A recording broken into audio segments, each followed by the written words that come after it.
The work has begun and the Raiders have secured their first signing. Without further ado, let's get to the details.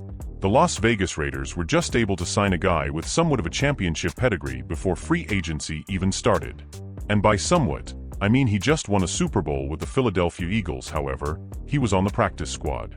But you know what they say, every player counts for winning the Super Bowl. Practice players are important too. And that's ultimately why the Raiders signed him.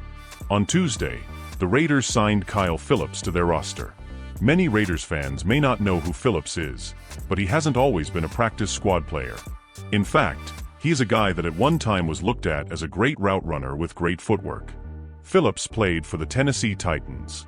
The Titans drafted Phillips in the 5th round of the 2022 NFL Draft, utilizing his athletic background from UCLA where he played receiver. His rookie season with Tennessee showcased his return skills, averaging 22.6 yards per punt return, including a 46-yard return in his debut. However, injuries restricted him to only 13 games over 2 seasons, with modest receiving stats of 23 catches for 259 yards. Not to mention, he constantly dealt with being on a bad offense with bad quarterbacks throwing him the ball, or not throwing him the ball, if that also makes sense.